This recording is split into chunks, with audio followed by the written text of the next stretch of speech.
What's up, everybody? Come on in. Josh here with the Big 3 IDP podcast. We're going to be starting in just a couple minutes. Addie's grabbing a beer, as you can see. We're getting our notes finished up, so take a break from the toxicity of the election coverage. If you're here in the U.S., join us for some fantasy football talk, some NFL discussion. It's going to be a good time. We're going to have some fun, try to bring a little bit of levity to this anxiety-inducing night. So, hopefully you guys have had a good week. Hopefully you got a chance to get out and vote. But let's unplug for a little bit. Let's have some fun. Come on in. We'll be starting here in just a couple minutes.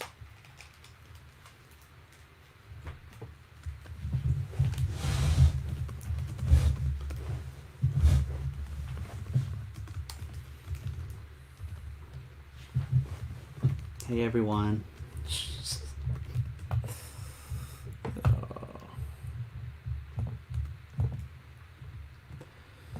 All right, we appreciate all the listeners joining, or all the viewers joining already, Addie. We're already up to 15,000 viewers. Wow. Look at us going try-vi. We are a real big deal. And most of those are coming in from Twitch. Oh, and here come the comments. Oh, it's just the C word a bunch of times over and over and over again. Yeah, so there must be something to the Twitch community that they love that word. Yeah, they're not fans of us over there. Not at all.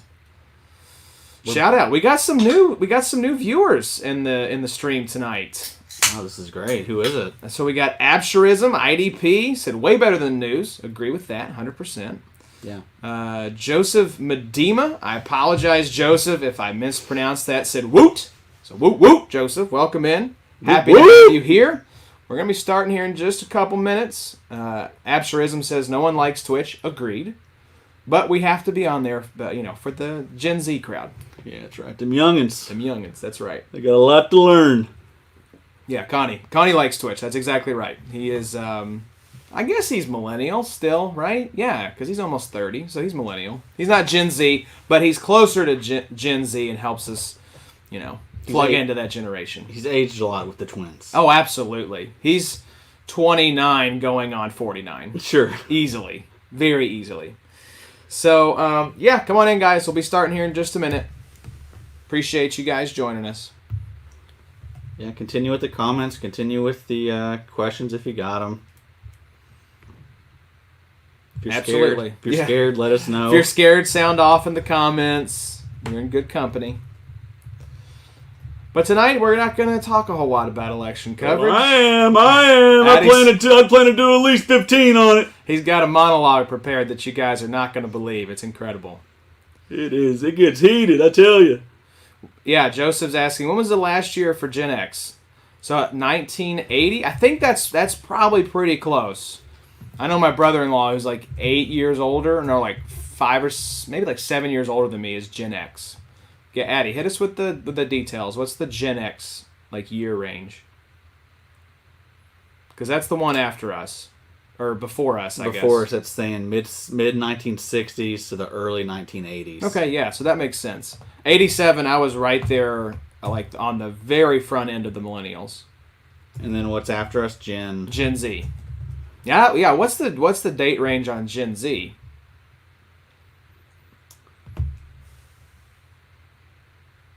Mid to late 1990s. Is Gen Z? As starting birth years and early 2010s as ending birth years. Okay. Gotcha. Yeah, before Boobam's asking what was before Gen X, it was the baby boomers.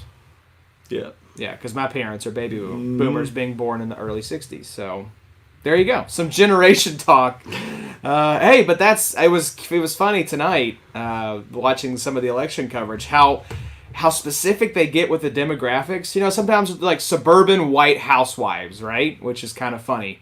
But they were like, the white college kids age 22 in the state of Ohio voted this way. And I'm like, wow, that is so insanely specific.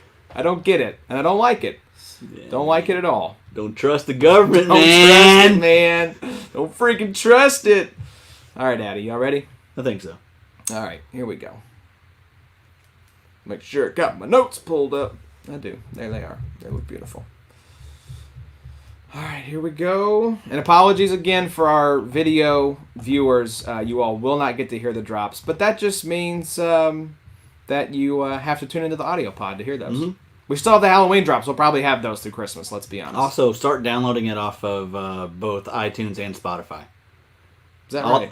Download them on all the platforms. Subscribe. I am subscribed on Spotify and my podcast player of choice. Yeah, got to. Listen to it on multiple ones. Yep. It helps. All right, Addy, here we go.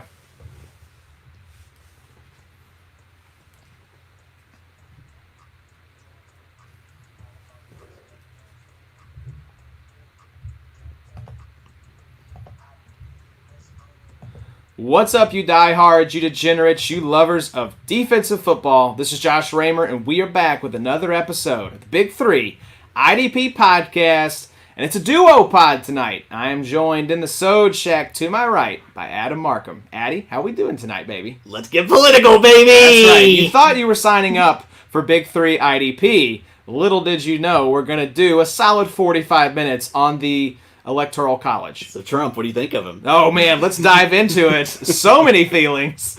Yeah. So if you're wondering where Connie is tonight, he is at home watching the election coverage because, as we know, Connor is a masochist. Yeah, that's code for he's at a Proud Boy rally. At the COVID denier Proud Boy rally. Yes, sir. He's as we know. Him and some others are. They got some tiki torches. They're marching around the square. And the collared shirts with the collars popped. Yeah. Possibly 2 collared shirts with both collars popped. Yeah, Connor's a dangerous person. That is absolutely 100% accurate. So he's at home watching the election coverage, but we are still going to bring you all the IDP goodness. So if you need a little bit of a break from the election coverage, unplug, give us, 45, who are we kidding? Give us 75 minutes, and we're going to have some fun with you guys tonight. We're going to do some news. We're going to hit some waivers, but in a different way than we've been doing before. We're going to do a little bit of who'd you get, and kind of in that same vein, Addy, we are going to look at 28 Dynasty assets and ask that all-important question, buy, sell, or hold. Should be a lot of fun. A lot of fun. I always love these segments. It's funny, when we look at the analytics, the episodes that do really well, ADP, that's our biggest episode ever. If you listen to that one shortly after the draft, that was our most listened to episode of all time. Buy, sell, hold does really well. People love these kind of trade talks. I think trading is the most fun part of fantasy football. Oh, no doubt, especially Dynasty. I mean, that's what it's all about. But, I mean, it just gives us more players to talk about. You know what I mean? That's right. It's always fun to hear us talk about people that are, I'm sure it's fun for the listeners to hear us talk about people that are on their teams. That's right, and we'll be hitting both defense and offense tonight.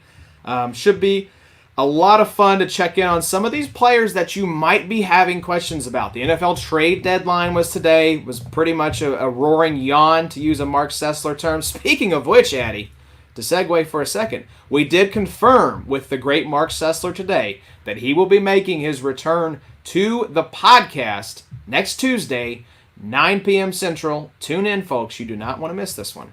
Big teams. Big teams. Love having Mark on the show. As I stated last week, my personal big fish. So we've had him on once. We said we'd have him on again. It was kind of one of those things where we should do dinner again. And you're like, yeah, sure. I'll never see you again. And Mark gave us that answer of yeah, I definitely want to do the show again. But Mark is such a good guy. No surprise. He's coming back on the show. I'm starting to put together the notes for that one, Addy. Tell me what you think of this. I thought we could have a segment, Is This Team For Real? Oh, yeah. And hit on some of those teams, like his Browns, like my Colts, like the Bills, that we're wondering, no, are these guys legitimate? And so get Mark's take, because he watches all the games for his job at NFL Media, so should be a lot of fun to catch up with Mark, see what's going on, and check in on some of those teams that are kind of on the fringe to see, what does Mark think? Are these guys legitimate or not? Yeah, Mark's a lot of fun. That'll be an episode that's heavy full of storylines and stuff. So. Oh, for sure. We love getting Mark in here.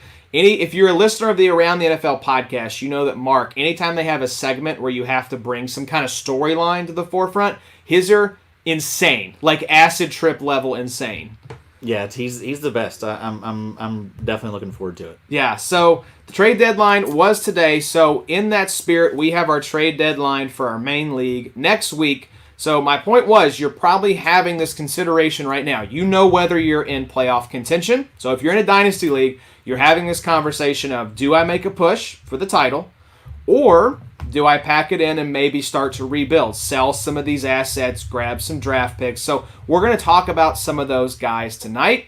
But let's start with some news, Addy. There's been a lot of stuff happening, despite kind of the letdown, if you will, for today's trade deadline. Some people did get moved, and we'll start with those because it was IDP guys on the move, and you love to see it. So we'll start with perhaps my favorite, just because of what we'll get to in a second, was posted on social media. Avery Williamson traded to Pittsburgh. New York gets Pittsburgh's 2022 fifth rounder, and the Steelers get Avery in a 2022 seventh. Addy, I love your note here. 0-8 to 7-0. Congrats, Avery. That's the best. That's got to be the best for him. It's imagine that feeling of being in the worst situation in football and going to the best situation. Yeah, and it was just nice seeing a trade that actually made a ton of sense. It really did. It was just perfect. I can't wait to see how he's used there. Always been a big Avery fan. Yeah, great trade for the Steelers. I know Spillane had a really nice week this past week, but Avery Williamson, man, he's a great addition for that defense.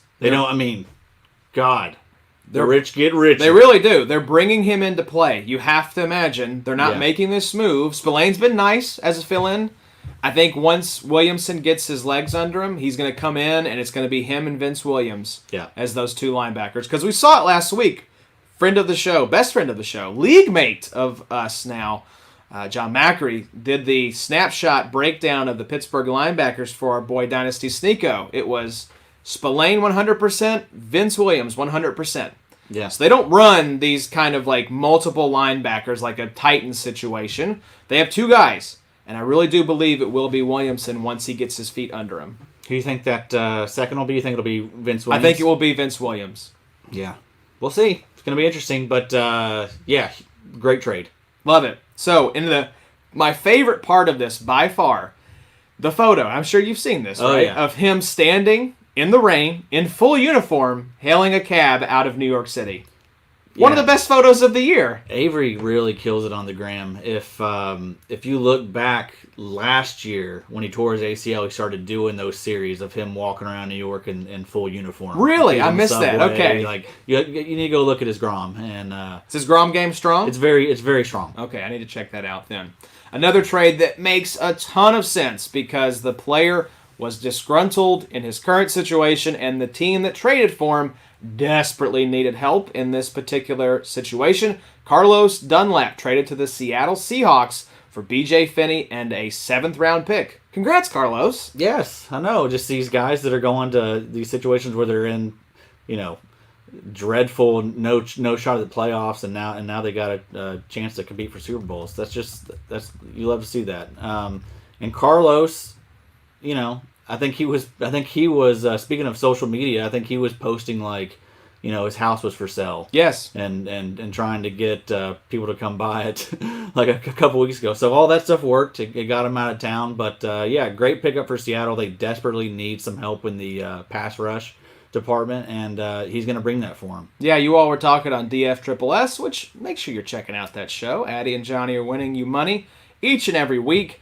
And you all talked about, I think Johnny mentioned it, Benson Mayowa was the premier pass rusher, or Jamal Adams. Jamal Adams, right. That's right, for the Seattle Seahawks. And that offense is so good. That defense is so bad. Now, they showed up against the 49ers and beat their brains in, but that's a hobbled 49ers team. This Seahawks club desperately needed some help at pass rush, so makes all the sense in the world. Carlos Dunlap, I think, finished as DN4 in our league last year. I don't think he's washed up. I think he got phased out in favor of some of the younger players there. So I think he could be a really nice addition along this Seahawks defensive line. Yeah, totally agree. If you look back last year, the way he finished, it was super strong. We could see something like that again this year. Yeah, we've got IDP Bob chiming in the chat saying he's traded his new barking dog to Adam for Titus and a 2021 5th-round pick. Absolutely. Done. Yeah. Enjoy him. Enjoy Titus. Enjoy snoring like a chainsaw Titus, sleeping at the foot of your bed. Yeah, he's you're gonna be smelling a lot of farts. Yep. You're gonna be hearing a lot of snoring, also a lot of farts. He's the worst. He's the absolute worst. Enjoy him. All right. So another trade here. Got two more to talk about. Man, these defensive players were on the move. Chargers trade Desmond King to the tight ones in exchange for a 6th-round pick. And then let's just lump this next one in here. Addy, the 49ers trade Quan Alexander to the New Orleans Saints for Kiko Alonso and a 5th. So let's start with Quan, because this is a piece that I think is the more interesting one for IDP because it's a linebacker. Do you see Quan making any kind of impact fantasy-wise as a new member of the Saints? I mean, maybe so. Yeah, I think so. I think he could suck up some tackles. Do I think it's going to hurt DeMario Davis or anything like that? No. But yeah, I think he's a definite upgrade there. But he's dealing with he's still recovering from the high ankle sprain. So we need to hope that everything stays clear with that for the rest of the year, because those I don't know, man. High ankle sprains, I'm starting to treat those like season killers. Yeah, much. You're done. If you land with a high ankle sprain, it's not good news. And I don't think it's been that long since he had it. Like I think he's only like 3 weeks out or so, something like that, 3 or 4 weeks out. When you look at someone like Christian McCaffrey, who sat out like 7 games or whatever because of it. Quan is not the type that heals. No, fast. He's obviously a freak athlete. We're talking about the 1%, but Christian McCaffrey's the 1% of the 1%. Yeah. Like he's a super freak athlete. Yeah. And Quan has the body of like a 30-year-old at this point. Yeah, and I would be shocked. I mean, there's a reason that I think Mike Davis managers are holding on, because I think they know. We saw it with Barkley last year, who was like probably the biggest freak athlete in the entire league, came back and just wasn't the same player. Yep. These are really speed and agility sapping injury that is very hard to come back from in season. Yeah, and I mean, teams are not going to risk it with those type players. If there's any sign of him re-aggravating it or anything like that, he's going to be shut down. So it's going to be a huge risk, for the rest of the year with guys like that. Yeah, great comment here from Abshurism. He said Greenlaw, the big winner here. That was a linebacker that I had stashed that was like Quan injury insurance, so he's already paid dividends in that regard, but huge bump up for Greenlaw now. Oh, yeah. I mean, he was fantastic last year, filling in for Quan. Same with Fred. He got a huge boost up after Quan left, so I think that's going to be more of the same. I mean, I expect Greenlaw to be a linebacker 2, 3, and I think Fred's going to be flirting with a lot of LB1 weeks. I agree. So, and then the Desmond King trade, I think that will be better for the Titans in actual NFL results. IDP doesn't really move the needle as much for me. Also, he's not returning as much anymore. That's like right. He used to. Yeah, and in leagues where you got those points for return yards, which should be every league, let's be honest, stop with the nonsense. That he was much more valuable in those types. I think he was cornerback 1 like 3 years ago in our RSO league because of the return yardage. But yeah, these were a lot of really good trades, man. I was happy to see all these guys get traded to better situations. He'll be a great fit there. That's a definite need for them. Absolutely. Couple players testing positive for coronavirus. We bring up the Marlon Humphrey news just because he's been a great cornerback option in CB required leagues. But just because of this tweet, absolutely incredible. I got the Rona. Hopefully I'll be back healthy soon. You gotta love it. Straight to the point with Marlon Humphrey. We do wish him a speedy recovery. The one that has bigger implications, though, Addy, A.J. Dillon tested positive, and Jamal Williams was deemed a high-risk close contact. Both will not be playing on Thursday night. Yikes. That's not good. And Aaron Jones is still recovering from a calf injury. Game time decision I saw right before we went on air. So, I think Aaron Jones, he's wanted to play for the last 2 weeks, but they've just held him. I think if he's healthy, they got to get him out there. I think they have to. Because otherwise you're looking at Tyler Ervin and Dexter Williams. But who are they playing this Thursday? The 49ers. They can roll without. They don't need Aaron Jones. It was funny when they were talking about on the Fantasy Footballers, I think Jason said, what if a team just came out and passed 100% of their offensive snaps? I was thinking that too. I mean, that the Packers are perfect for that type of offense. Couldn't you run through the air? Yeah. Like, couldn't you just run little, like, dump-off passes close to the line of scrimmage? That's like how I play Madden. That's right. Don't run it. Or maybe run it 5 times a game. What teams are you playing with, though? Oh, God. This was like 2-3 years ago. Uh-oh. I don't know. You know, Vikings and stuff, making them good. Making them good.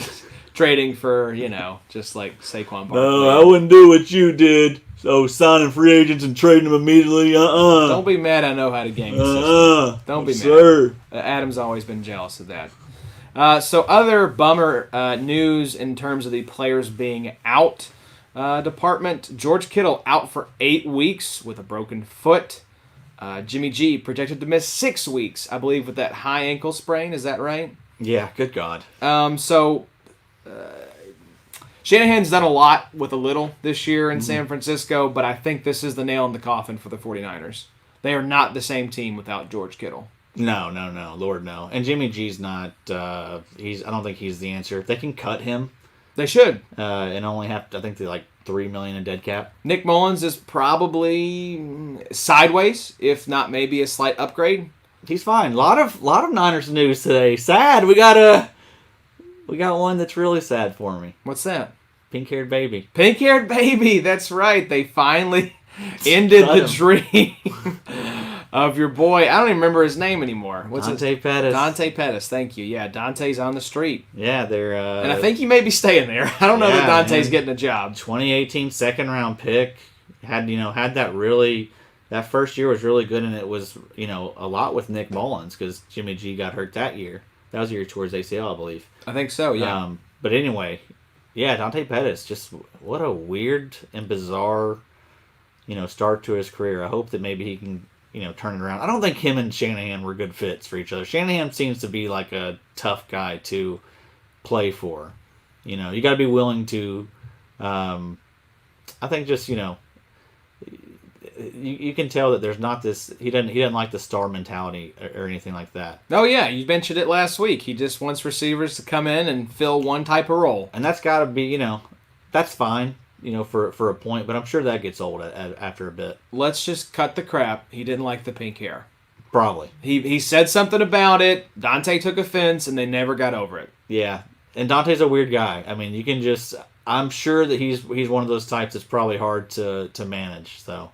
Yeah, Dante, if you're out there listening right now, I'm sorry, man. But, you know he is too. We wish you the best, Dante. Hopefully you find another game. I'm rooting for you. Maybe the Packers. You didn't get Will Fuller. Give Dante Pettis a chance. There you go. So some other news. I haven't seen. This was yesterday. I don't know if there's been any kind of developments here. The NFL is proposing a contingency plan, 16-team playoff in case games are lost due to coronavirus. That's scary. That could be very interesting because they're going to 7 teams per conference. So we're at 14. So that would basically just be adding another team per conference. So we'll see. I think what they're saying is it would not be fair if some teams lost games to then take them out of the playoffs. So they add another team. I don't know. I didn't read into too much of the details. I just saw this news kind of making the rounds and it piqued my interest. It kind of scares me. Are they saying like we could lose games at the end of the year? Like they could cut the season short potentially? Well, because we're running out of bye weeks. I think the notion was that if games get canceled because of too many coronavirus concerns, there's not a lot of places left to put them. So we could just be saying this game is gone.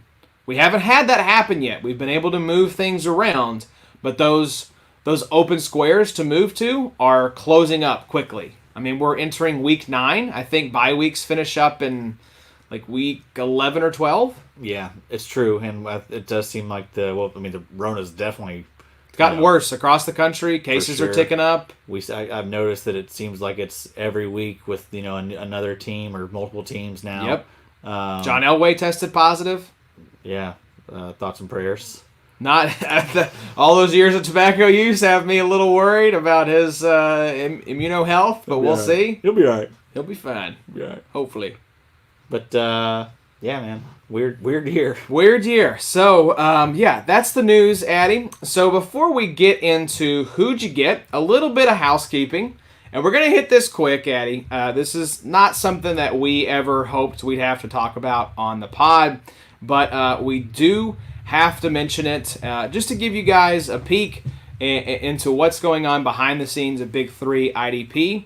And, see maybe if we can make some stuff happen here as the listenership. So, Addy, for, I would say, the past year, we've had two sources of income for the podcast, right? So we've had ad revenue and we've had listener support, which we are so incredibly thankful for all of our patrons out there. So we, take you guys fully behind the curtain, we have $75 in expenses every month for the podcast, $25 for StreamYard, which is how we get this show out to you all on video, and then we were paying Zach Magley, Z-Mags, $50 to do our doc prep and write our tweets and all that kind of stuff, which that wasn't enough money for the work he was doing, but it was what we could pay. And unfortunately, Anchor, unbeknownst to us, ended our ad that we had with them that brought in the majority of our revenue for the show. So, unfortunately, we had to let Z-Mags go. Addy, this was crushing. I did not enjoy having to do this at all. Z-Mags had been killing it, but we weren't able to pay him anymore because we only get about $16 in listener support. So, a far cry from that $75 that we needed to pay the bills. So, the reason we bring this up is we obviously want to bring Z-Mags back into the fold. And we don't have any other ads on the hook right now through Anchor or otherwise to bring in ad revenue. So if you have been considering supporting the show, you can do it for $1, $5, or $10 right through Anchor. Check every episode description. It's there at the bottom of every show description. There's a link to our support page. You can also check out anchor.fm/big3idp. It would really help us out. We would love to get to a point where we could bring Z-Mags back into the fold. It's a big help for us. So, Addy, just wanted to let the listeners know what was going on. If you don't hear us talking about Z-Mags, that's why. Yeah, look what you done. Look what you done, listeners. Thanks a lot to Anchor. I mean, we appreciate them giving us that sweet ad revenue for a year. But you won't be hearing any more Anchor ads, that's for sure. Yeah, if you were getting tired of the Anchor ad read, you won't be hearing it anymore. Yeah, so. you will never hear that again. Never again. It sucks. We kind of thought that it was going to be, we were concerned that they may pull that eventually, and they did. But we're grateful for the time we had with them. But yeah, it's,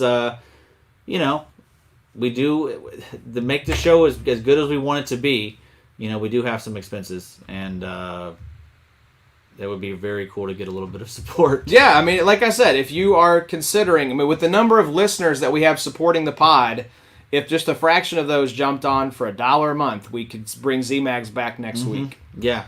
Or, if you know of any, advertising companies or... That's right. People that we could maybe have on the pod and advertise for. That's right. We are happy to do any kind of ad reads. We're creative guys, so we are always happy to do ad reads for anybody. But again, shout out to our existing patrons, Jason, Nico, Lauren, and Aaron. You guys are awesome. We'll shout you out on the show if you become a patron. So just wanted to hit that quickly and give you guys an update on what's going on. Again, check out the description for every episode if you'd like the link to the sponsorship page. They're gonna foreclose on the Socek. That's right. Keep that in mind. The truck is idling right next to the Socek now. All this will be gone, so it's on y'all. It's all on y'all. Just keep it in mind. This is my house, right? It's not the podcast property, right? I don't know. That's true. I gave you a key. I need to get a surveyor out here. I gave you a key for some reason. All right, Addy, let's do... It's one of my favorite segments. It's America's favorite segment. It is... Who'd you get? Who'd you get? And I'll kick us off here because you're cracking another beer. So this is where we talk about the players that we acquired typically through waiver wire pickups. But we're going into the juicy deets tonight. We're talking trades. We've been busy. Addy hit you with a lot of the trades he's been making. I gave you some. That's a beautiful pour right there. Hell of a pour! So I got 3 trades I'm going to hit y'all with. Addy, I want to get your take here. I'm in the mix in our main league, the XFFL, and so I'm making a push. It's a running back arms race right now. So a couple of these trades you're going to hear are to acquire running backs. And so the first one, I traded Marvin Jones, Malcolm Brown, and Max Crosby for Lev Bell. Lev Bell's contract, an absolute abomination. Signed for way too much money through 2024. But you do what you got to do when you need running back help. Gotta do it. Got to do it. And I really do think that unless he's washed, which if he is, I'll throw him an IR. No harm, no foul. Move on. But if he's not washed up, I think this will truly be a timeshare situation, like a true 50-50 timeshare situation. Yeah, I mean, I wouldn't lose too much sleep about losing any of those guys. That you traded away. It is a little unfortunate that you trade away Marvin Jones and then Kenny G goes out and, Marvin Jones caught like 2 touchdowns. Yeah, that was unfortunate. But Marvin Jones, I heard it said very well in the Fantasy Footballers, Marvin Jones is pain right now. So if you want pain in your life, yeah, sure. Start Marvin Jones because he had like 39 yards receiving on those 2 touchdowns. Was this after you saw that picture of Max Crosby that you decided to trade him away? No, it was you posted it to celebrate the trade. That's right. Yeah, that's right. So when I saw it, I had immediate regret because, come on, who doesn't want like a 90s high school movie villain on their team? Yeah, go to playerprofiler.com and type in Max Crosby. And enjoy. Very good picture of him on there. Enjoy. All right, so that was trade number 1. Trade number 2, not as sexy. Traded Eric Armstead in a 2022 4th-round pick for grown man strength Hall of Fame, Akeem Hicks. I'm basically just trying to upgrade every spot for the playoff push, and D-tackle is one that's easy to overlook, but it could be the difference if that guy goes and gets 2 or 3 sacks in a championship game or something. Yeah. Right now, Akeem Hicks sitting at D-tackle 3 for our league, so I like it. I love Akeem Hicks, the player, the person. So I like having guys on my squad that I enjoy rooting for. Yeah, I agree. You just got to upgrade where you can, even like kickers and stuff. That's right. Thinking about stuff like that. Every hole. And Armstead's been terrible this year. I thought maybe he would do well there, even with Buckner gone. But with Bosa being out, with Buckner being gone, like John Macri, because I was asking Macri about this, like, what's going on? He's like, it's hard. He's got a lot more attention on him now. There's not as many people to draw, no Buckner, no Bosa. Yeah. So it's been tougher. He's been a big disappointment at defensive tackle. Final trade here was with the aforementioned John Macri. Traded Blake Jarwin, who was on IR, Chris Thompson, and Dre Greenlaw for Nyheim Hines. I hate to lose Greenlaw on a cheap deal after the Quan Alexander trade, but Addy, it's a running back arms race, and your boy's got to stockpile those pieces while I can. Yeah, and I think they'd be idiots if they go away from Nyheim Hines. They're seeing it, right? Like, he wasn't a big runner, but catching the ball on those little wheel routes, he's got the speed and the burst and the vision. I think Jonathan Taylor's going to be out for a while with this ankle injury or limited. I think Jordan Wilkins is going to be the primary running back, and I think you're going to see Nyheim Hines in kind of this like satellite back role. Yeah, I love it. I mean, and he's good. Every time he's on the field, he's making plays. Even like when, I don't think he's done it much this year, but last year in the return game, he was incredible. Yep. He just makes things happen. Love Nyheim Hines. Yes, and the backflip with the, I don't even know what you call that, the twist in the middle of it for the celebration. No, sick. Did it twice. Insane athleticism. Get this. Good things happen. They're seeing it, right? Like, he was involved this game, and the offense looked great. Phillip Rivers has had his best 2 games of the season back-to-back, and I think it's as they're incorporating Nyheim Hines more and more into this offense. Josh, he's going for it! I'm going for it. We'll see how it goes. I'm going to have hell to pay because I have David Johnson and Le'Veon Bell combined for like $40 million next year against my cap. Sir. Straight to IR after this season. Sir, throw the gun, throw the holster. That's right. I don't know what the hell that means. Sir, leave it all out there. Gunch, you hit us with your trades here, Addy. Okay, yeah, I made a couple trades. Remember, Addy is in rebuild right now. Just for the last part of the year. Then I feel like we're gonna be back competing next year. This is gonna be your first year out of the playoffs in that league. Sad. It's sad. End of an era, but.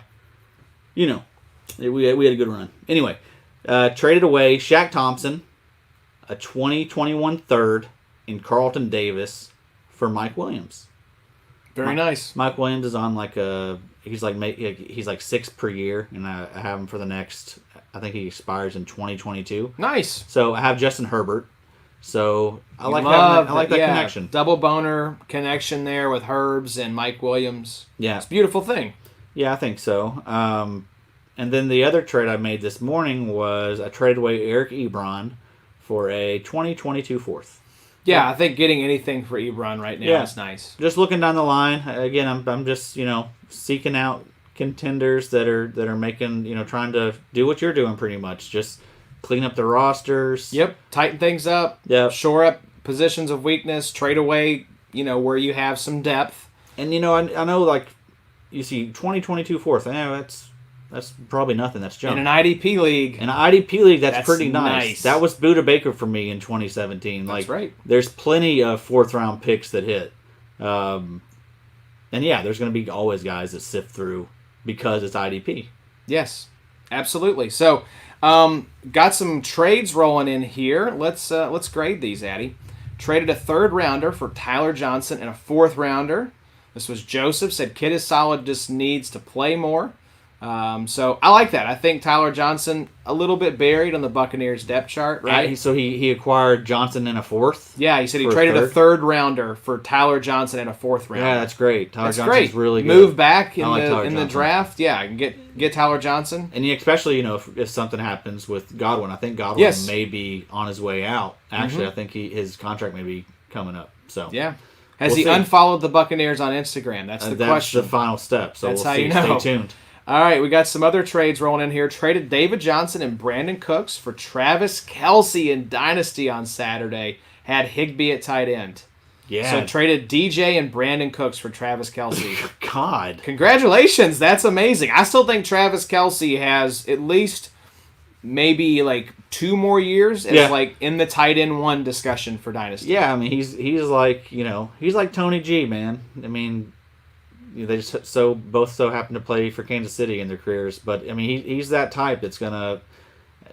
He just has to stick around, and that he's as long as he's in that offense, he's gonna be super productive and probably be a top 5 tight end. So. Absolutely. Another one here from one of our favorites, DJ Keltown, said traded Bobby Wagner for Kenneth Murray in a 2022 third in a 16-team league. That's a fantastic trade. I love it. That's the league that we're in. So there you go. So Yeah, I love it, DJ. Bobby Wagner is a great name to trade right now, especially for Kenneth Murray, a guy who's played close to 100% of snaps this season.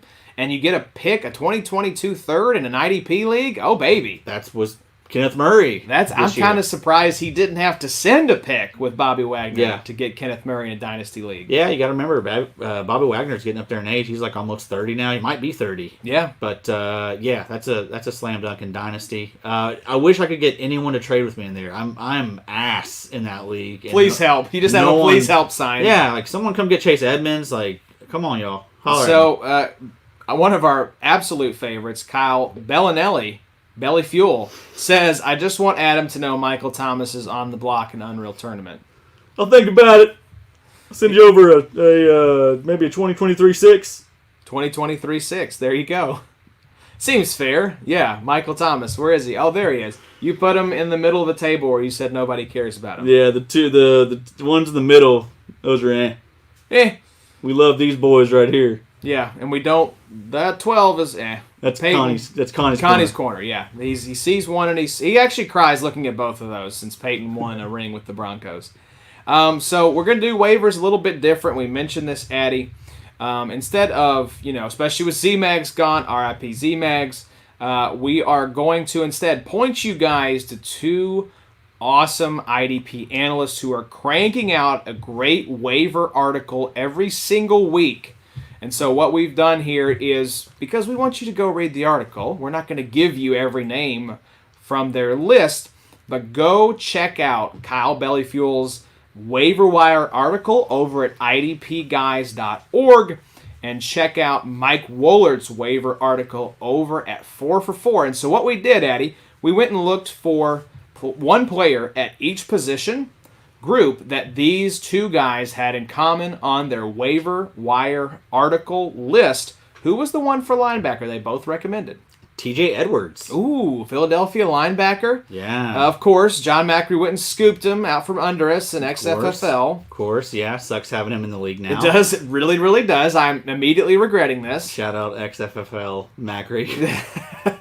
Is it a PFF, Macri? Yeah, that's his new thing. Hey, he put you in a PFF article. Does that Dude, shout out, man. That is like the tightest shit ever. You said you have destroyed this. His head is going to explode. He's going to go Hollywood. We'll never see him on the pod again. This is terrible. Yeah, very cool. Thank you for that, man. He posted my DJ Wanham tweet in an article, so that was very cool. And it was also cool to see him get a sack this week. So anyway, TJ Edwards, yes, 13 total tackles this week, 6 solos, 1 for a loss, 1 sack, 1 quarterback hit, 1 forced fumble.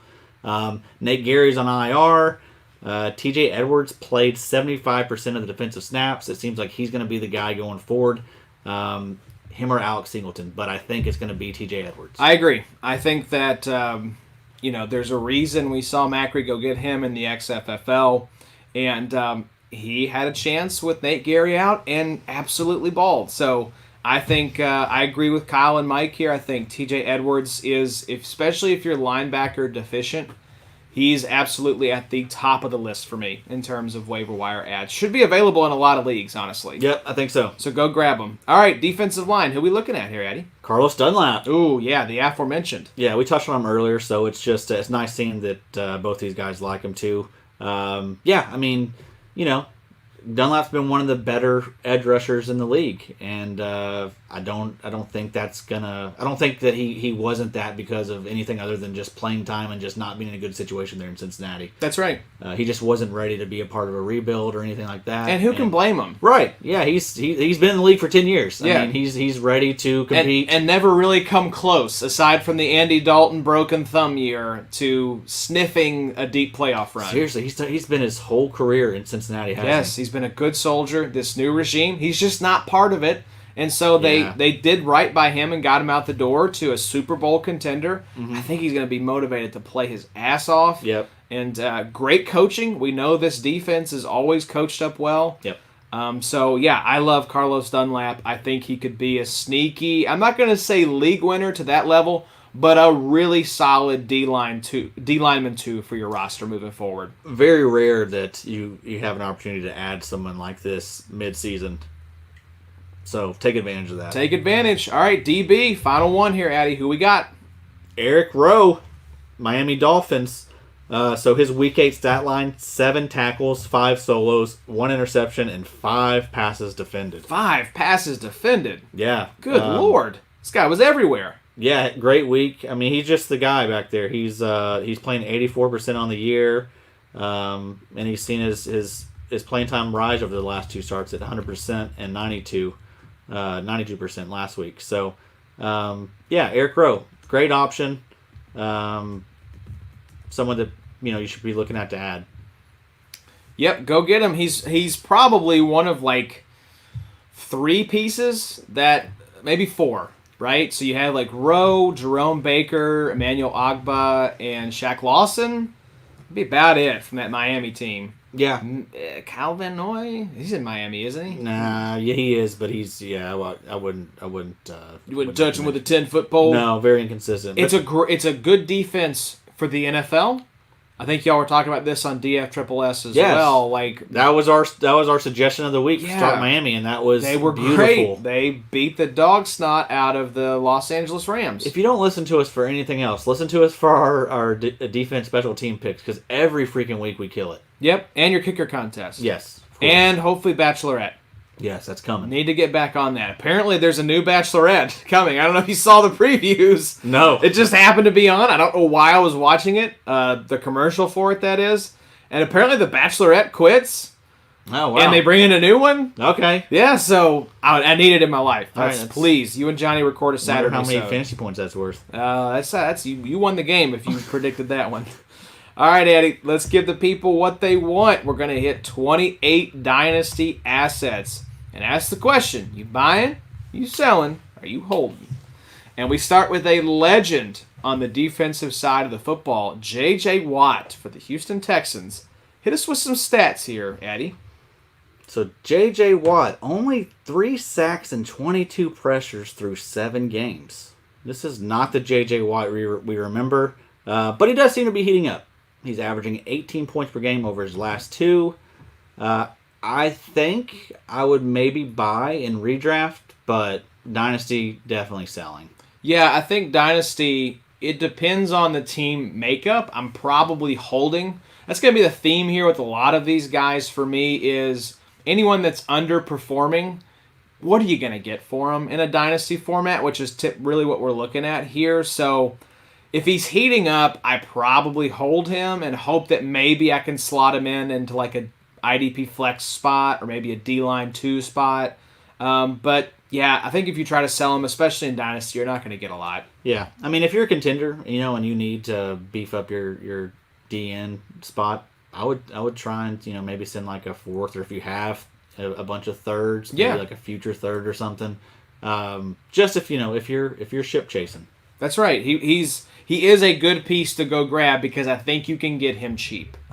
If you are not the J.J. Watt manager. Second on the list here, running back for the Las Vegas Raiders, Josh Jacobs. Absolutely killed it in that wild weather scenario we had in Cleveland this past Sunday. It was said very well on another pod I was listening to. It's like when you would go to the Science Museum and they would do the demonstration of all the weather effects that could possibly happen. It was like that game, they just pushed all the buttons.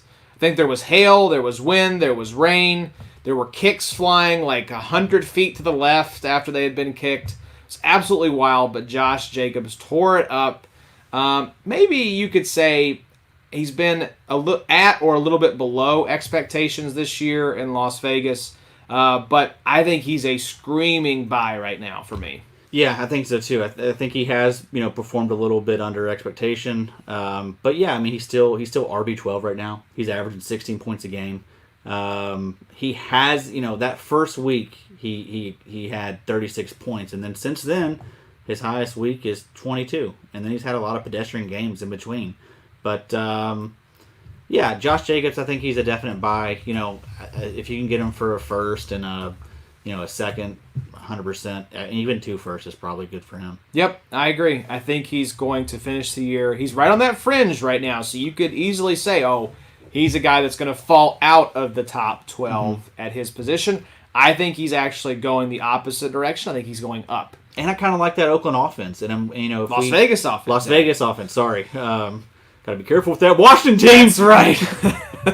But, I like that offense, and especially if they can maybe get a quarterback upgrade in there. That could be very nice. Do you think Derek Carr's there next year?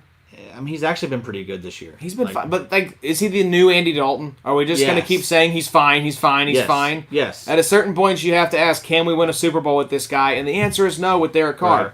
He's not going to, you're probably not going to, bottom out and be like a one-win team with Derek Carr. But you're not winning the whole thing. It's fine is never the answer. If it's fine means it's time to move on or look yeah, for if you've else. had 4 or 5 years of fine, it's time to cut bait and move on and find someone who can be great. All right, number 3. This one's kind of crazy. Alvin Kamara. We bring this up because you actually sold Alvin Kamara, but I want to hit some of his stats on the season that make you think, what should you do with AK right now? I know. Well, I kind of think it's a good time to sell him just because there's some uncertainty there in New Orleans with Drew Brees retiring. What's that offense going to look like? I do have enough faith in Sean Payton that they'll figure it out, or they'll bring someone in. Or it'll be Jameis, and it'll be the Tampa Bay Buccaneers from 2019. That could be fine too. We'll see what happens with Michael Thomas. That seems like it's kind of on the outs right now. I mean, you saw the tweet I shared in XFFL. Yeah, explain that. So basically saying that what this reporter was hearing was that unless the Saints apologize to Michael Thomas, he's not going to play. Apologize about what? Leaking the story to The Athletic about his behavior. And, the floating the trade stuff out there and all that. Basically what he considers to be the character assassination that went on with that Athletic piece. He's the worst. He's a weird dude, man. He's a weirdo, and your boy called it. You did. You told him to grow up, and it's only gotten worse with Michael Thomas. Yeah, he's not a good person. Not a good person at all. But yeah. Alvin Kamara, yeah, I think the crazy stat you have here, on pace for 126 catches and 1,271 receiving yards. The fantasy footballer said he'd be wide receiver 12. If he were listed as a wide receiver. That is crazy. That's mind-boggling. Yeah, so I mean, the 55 catches through 7 games, that's a record. The 126 catches that he is on pace for, that would be a definite record. Just incredible. It's hard to trade someone like this, but you could get a lot of money or a lot of compensation or a lot of money. Just have someone be like, send me $200 in cash, and I'll give them to you for a fourth. Here's my Venmo. Yeah, send it over, and we'll make a deal happen. 3 first and $200. You know that has to happen, right? Like someone sending actual. I think it cash. should. I think that should happen more. Should be like, hey, listen, just you cover my entry fee for the next 2 years. Also, give me 2 first. AK's yours. That's right. We'll do the deal so it looks legit, but it's like, wait a minute, why does this happen? Why is Adam's entry fee coming from Larry over here? Don't worry about it. Don't ask questions. That's right. Hey, we have a question here. So this is Dynasty. Ruggs, Jonathan Taylor, or Justin Jefferson in Dynasty? That's an easy one for me. It's Jefferson. It's Jefferson. I mean, Jefferson's already like a top 12 Dynasty asset. Dynasty wide receiver. Absolutely agree. It's Justin Jefferson all day long. Yeah, I mean, what he's doing this early and like the way he's doing it, that's incredible. A lot of great rookie wide receivers, man. That T. Higgins catch, I don't know if you saw great. that on like the Burrow kind of fadeaway throw. Yes, he's really good. He's so good. Higgins is great. Brandon Ayuk is great there in San Francisco and about to get a big uptick in terms of involvement. So it's been the year of the rookie wide receiver. We know CeeDee Lamb's going to be good. Unfortunately, Dak is out, so that's a bummer. Yeah, Visca. Denzel Mims coming on here soon. That's true. We do have to worry about Laviska Shenault with Luke. What is it? Luke Juten or gluten-free? What's his name? Yeah, it's gonna be. We'll see. But hey, I mean, Gardner he wouldn't be in that good. No, he has a broken thumb. Did you hear this? Multiple fractures in his thumb. Yeah, right. The team didn't know about it. So he just didn't tell them? I guess. He was like, my thumb is still hurting. And they're like, well, maybe we should x-ray that for the first time in 3 weeks. Oh, yeah, it's broke. Oh, yeah, sorry. Sorry, man. So, AK, what are we doing with AK right now? Well, I mean, I sold him, but you got to keep in mind, this is an RSO league, so it's a contract league. So once players, their contract expires, you got to extend them. And he was coming up for a lot of money. So I cashed out for DeAndre Swift in a first. Love it. But I think you can get more.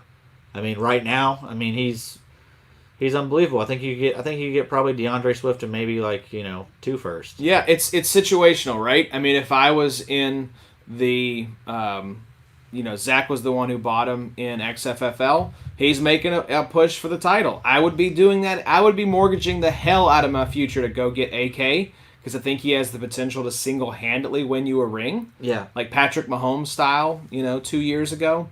And if you are in a situation where you're rebuilding, yeah, go grab, one of these rookie running backs and some picks. Because then you're basically looking at 2 top-tier running backs for an AK, which is, I would do that. Yeah, and also keep in mind, you're not really, I mean, you're still going to be a contender for the next 4 or 5 years. This guy has 55 catches through 7 games. His skill set is going to translate very well as he ages. He's going to be fine till I think he's at least 30. I mean, trading for AK, it's going to cost a lot, but you're going to have a rock-solid RB1 for the next 3-4 years. That's right. All right, next up on the list, Tua Tagovailoa, new starting quarterback for the Miami Dolphins. I have to say, my only observation about Tua so far, he looks very small. Like, he looks like he needs to add some muscle to that frame. I worry about Tua. He looks like a small child out there. Yeah. Not like Kyler Murray, who's like 5'4", with like a, oversized bucket helmet. But Tua just looks thin. Like, what's his weight? Is he, above 200 pounds? Let's see. He's 6 foot. Let's see how much. If he's 6 foot 200, I mean, that's what I'm calling right now. I'm so curious. He had a pretty bad week though. His opening yeah, week. he was he's not 217. No, I don't think so. That's really small though. Like, he needs to be closer to 225, 230. But he was awful. He was not good. He was awful. I mean, he threw for 90 yards. He was 9 of 22 or something. 12 of 22, yeah. 93 yards. He did throw a touchdown.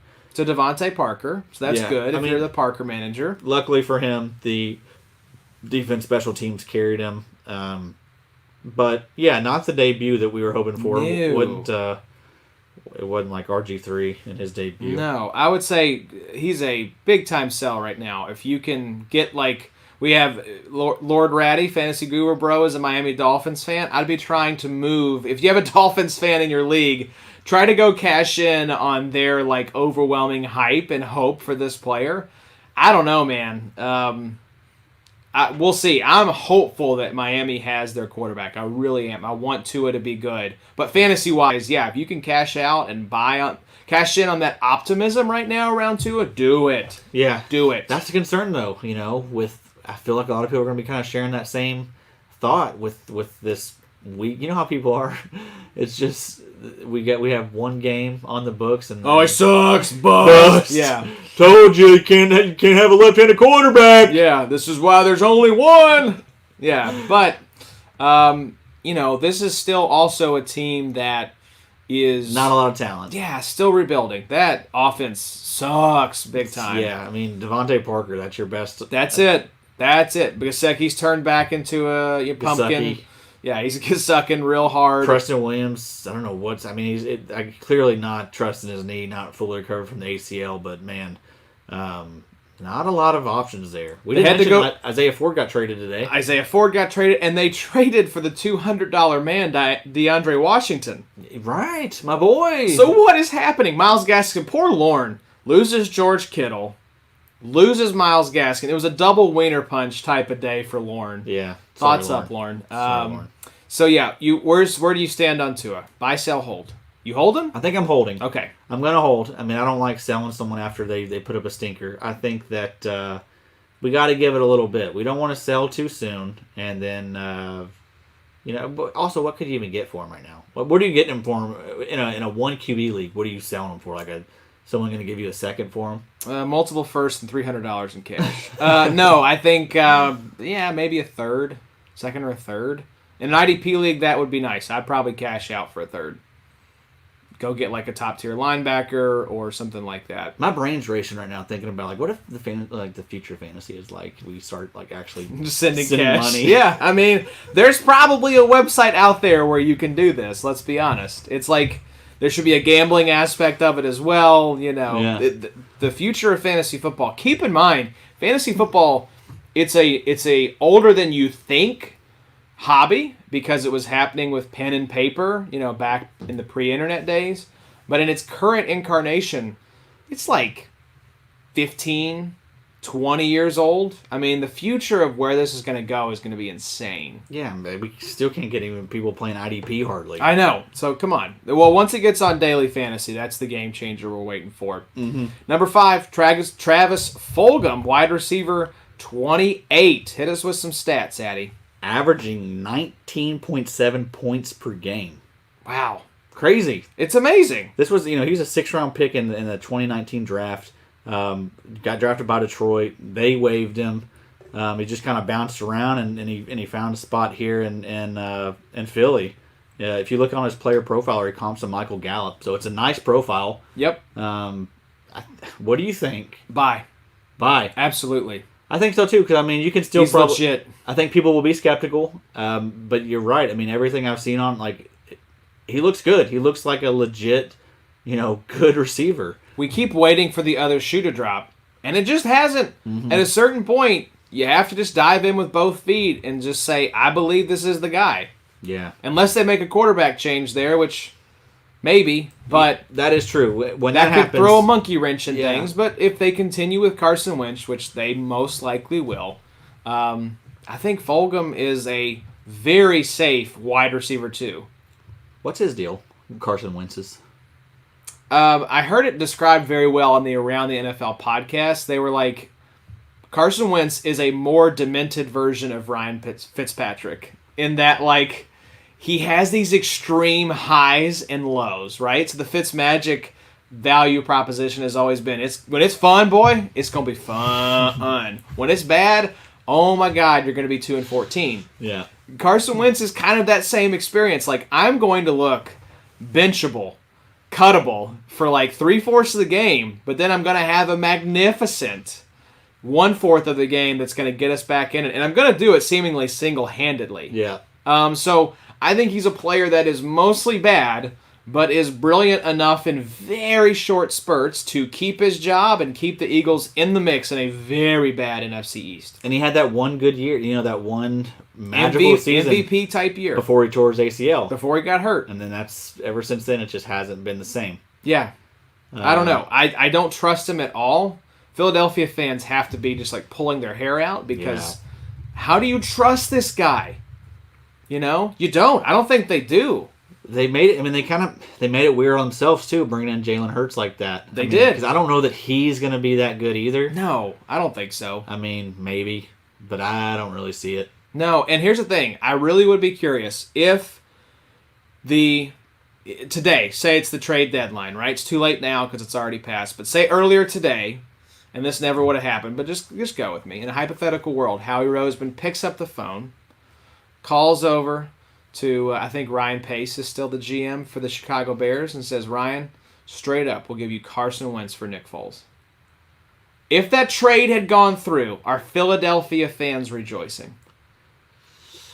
It's a good question, right? I'd put them about the same right now. I really would.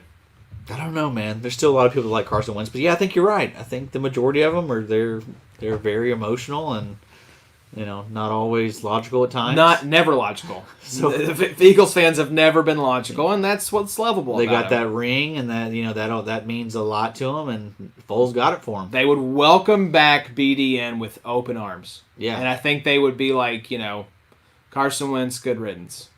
Would they do that trade right now? Yes, I think they would. Why don't they do that? Trade deadline's passed, unfortunately. That's true. Yeah, so it's not going to happen. But that would have been fun. All right, another guy that we keep waiting for the shoe to drop. James Robinson, RB5 for the Jags. I'm going to look up this new quarterback's name. I think it's like Luke Juten. It's a very strange name. I don't like it. I don't know what the hell they're doing. It was funny. Did you see this Roto World put Gardner Minshew thumb/scapegoat as the injury? I saw that. It was amazing. It was a very responsible headline. I saw that underneath this. That was the first comment. Was it? They love being like smarmy with their injury designations, but I don't like it. You're kind of clickbaity over there. James Robinson, what are you doing right now with him? I think he is a great sell. Absolutely. I mean, I think you can get a first for him. I think this team, I think what they have, they gotta be thrilled with James Robinson, but I don't think that he is the future there or anything like that. I don't think that he's enough to where they won't be looking to upgrade the position. Oh, 100%. Or add to it or whatever. Yeah, keep in mind this is Dynasty as well. We should mention again Dynasty. Oh, this is great. So I've been calling him Juten. Luke Juten. It's Jake Luton. So there you go. I just had it completely backwards. Juke Luton? Juke Luton. That'd be perfect. It's be great. Like just breaking ankles constantly. So I think that team is going to be very, very bad. Mm-hmm. So I think cash out on Robinson now while you can. Yeah, I think he's coming off like a 30-point game. So I mean, really the perfect time.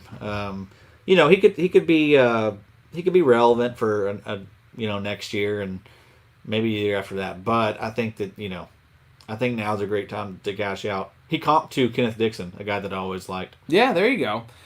We had a comment. Robinson is going to be looking like Zeke with Danucci in there. I agree. We're going to talk about Zeke in just a second. Yes. It's a great parallel. Boobam asked, Jacksonville running backs or Cincinnati running backs? That's easy for me. Yeah, Cincinnati. Absolutely. With Joe Mixon coming back, the stash man, Giovanni Bernard has been really good. Gio's been great. We've been loving using him in DFS. So, Joe Mixon, stay out. Stay gone. Yeah. We should mention, SkatelEx1 says, I love Adam on Periscope. Hey, thank you. Love you. Love you, Hound. So next up here, Bobby Okereke, LB45, but that doesn't tell the full story, Addy. Since week 4, he's averaging 15 points a game, Joshy. So Leonard was back this week, and it was Okereke who was who got the second most playing time among the linebackers. Leonard played 100%, Okereke played 79%, Walker played 43%.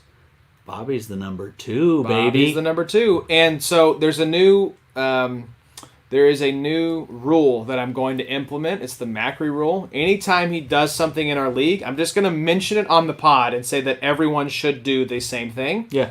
He went and acquired Bobby Okereke and is starting him, and now, once again, like with TJ Edwards, seems to be on the forefront of something we should have seen coming. But yes, if you can, if the manager has not picked up on the fact that Okereke is the number 2 there and is playing very well alongside Leonard, go get him. Yeah, I mean, and I guess that we can go ahead and talk about the next guy, because that's who I was about to mention. Darius Leonard, currently the LB 55. In the 4 games he's played, he's averaging 15.4 points a game. So kind of what I was going to get at was Okereke is a great buy, also because Darius Leonard kind of struggles with health a little bit. He's a great sell. I would be looking to cash out right now on Leonard, just because I think there is truth to what you said, that you are moving away from being married to these big name linebackers. And before Leonard's value, because I think it's trending down in the eyes of like really savvy, experienced IDP players, but he still carries a lot of name value. So I think you can get a good haul for him right now, especially if you were to package trade him to go get like a really nice offensive piece. I think you could still do that. So I know this is Dynasty, I know. But I think I'm still selling right now. I'm with you. Go sell him and go buy Okereke, and you're going to get 75 to 80% of what Leonard gets, and now you've got a nice offensive piece. Exactly. Like, what's Okereke cost? Like, maybe to a savvy owner, he's like a 3rd-round pick. I was going to say a 3rd. But yeah. I bet when the draft is close next year, you could probably get Okereke for a 4th-round pick. Yep. That's the way you do that stuff. When you acquire guys like that, you trade them right before your rookie drafts. That's right. People are pick crazy at that point. Let's talk about another pair of linebackers, Deion Jones and Foyesade Oluokun. So, in our RSO league, Deion Jones, LB12, Oluokun, LB17. It's kind of a Devondre Campbell, Deion Jones situation for last year. So, what are you doing with these 2 players, Addy? Hey, Deion Jones. How about that? LB12. All right. He was kind of getting a little bit of shade thrown on him. His last 3 games, he's averaging 15 points a game. Over the year, he's averaging 12. But definitely, he's been heating up as of late. Oluokun, he's averaging 13 points a game, 11.2 over his last 3. So those two have just flip flopped. There you go. That's just kind of what they're going to do, though. I mean, I'm not going to be surprised if Oluokun finishes higher than Deion Jones. But, I mean, either way, I think they're both really good options. Probably going to sell Deion Jones, especially right now that he's the top 12 linebacker. Good time to sell. I think you could still maybe get a decent amount out of him. The pendulum has swung back to where it's a good sell window. And then Oluokun, I'm probably holding or potentially buying. Yeah. I mean, especially since he's kind of had the, like I mentioned, 11 points a game over the last 3, so he's down a little bit. That might be a nice offseason buy. There you go. I love it. There's a term that the Podfather and a lot of these players use, the arbitrage play, right? So you're trying to, if I understand this correctly, it's a great arbitrage play to go get Oluokun instead of Deion Jones, because you're capturing for a much, much cheaper price an outsized percentage of that better player's production. Yep. You're going to pay 50 cents on the dollar for Oluokun versus Deion Jones, and you're going to get 75 to 80% of the production. Yep. So that's what you want to do. DeMarcus Lawrence, welcome back, D-Law. Had a nice week for you finally. Welcome. He's DE6 now. Wow. One good week. Well, his last 2. There you go. In our RSO league, he has scored 88 points on the year. 52 of those 88 points have come in the last 2 games. Is he? Did he wake up from a long winter's nap? What's been going on here? He looked great. Did he? He looked great Sunday night. I mean, he looked really good. Looks like his old self. So I mean, I guess that maybe he's healthy. Maybe he's playing for a next big contract or something. I haven't checked his contract details, but anyway, he's looking good. Great sell, though. Great sell. Yeah, 100%. Thank you for doing this, D-Loss, for giving us a sell Hype window. right before the trade deadline in most fantasy football leagues, pumping up his value. Yeah. It's being able to say the DE6 is on the block now. That's so big. That feels great. Yeah. Even though prior to that, he was probably like D and 38 or something. People were probably telling you, I'm sure there were people telling you to cut him. Yes, I'm sure there were. Another Cowboy here that it hurts my heart a little bit. Ezekiel Elliott, running back 4, does not paint the full picture, Addy. So he's averaging 17.3 points on points per game on the season. But yeah, that's not the whole story. So he averaged 22.3 through his first 5 games. Over his last 3, he's averaging 9 points a game. Yeah, I mean, that's no coincidence. That's when, Dak Prescott went out. We had the Ben DiNucci disaster on Sunday Night Football. I think he's a hold right now for me. I think the temptation is to sell, is to panic and sell. There's a chance the Cowboys move on at some point next year or the year after. I think once the quarterback situation just stabilizes, that there's not this like raging dumpster fire, under center for them, I think he'll be fine. I think he's more in the running back 2 territory now for your team. I would not be expecting anything close to 17.3 points per game. Maybe in that like 12-point range or so, if the quarterback play can stabilize. That's the big question mark. Can they just get adequate? Can they get like number 27 quarterback out of 32 play from their signal caller? So he's a hold right now for me, especially in Dynasty leagues. I have a feeling he may be a sell for you, though. Honestly, with the recent production, he might be a good buy. I just think that there's going to be a lot of people frustrated. He hasn't been really. I know he was solid to start the year, but still, he hasn't had those huge weeks that we are kind of accustomed to. So I don't know, man. I think people are going to be kind of concerned. I do. I mean, I love that he's attached to that Cowboys offense. But yeah, I mean, I'm not going to overpay for Zeke. No. If I can get Zeke for like a first and a second, yes, I'll probably do that. But I do think the bottom is going to drop out of Zeke here eventually. So I would be buying, and then I would be selling again probably once the year started. Yeah, once the value gets pumped back up. Yeah. He's hurting right now because he doesn't have a quarterback. Yep. That's how these things go. It's not, you think, oh, well, they're just going to ride Zeke now. Well, the defense knows that too, that they don't have a quarterback that can throw the ball. Right. And also Tony Pollard looks really good there. He does. He looks great. So this is another player that I believe you have or had at one point, Addy, Deontay Johnson. I think he's a great buy right now. I love the Steelers' offense. His health is so frustrating. I wish he could stay healthy. But I do think he is the wide receiver 1 for that team. Yeah, I agree. The targets also agree with that. But I mean, he has been very frustrating as far as knowing when to start this guy. But it's just been health. I mean, I do have a little bit of concern with the injury history. He has some concussion problems this year. He's just seems like every game he's leaving early or having to go to the sideline to get checked on. But when he's out there, like Big Ben clearly loves him. He's had some monster games this year. Week 2 against Denver, he had 8 catches for 92 yards and a touchdown. Week 7 at Tennessee, 9 catches, 80 yards, 2 touchdowns. I mean, he's good. He's just really has to good. Be on the field. So I'll roll the dice that the guy can get healthy and stay healthy, especially with that kind of promise has been flashed on the field multiple times. Yeah, I'm not selling. PFF Macri's come knocking 2 for him, so that should tell you. That's how you know. The shark is at your door like, what's Jaws doing here? He's clearly coming for all my good food. So a pair of injured running backs here, Addy. Christian McCaffrey and Saquon Barkley. What are you doing with these two that were probably RB1 and RB2 in most people's eyes before this season?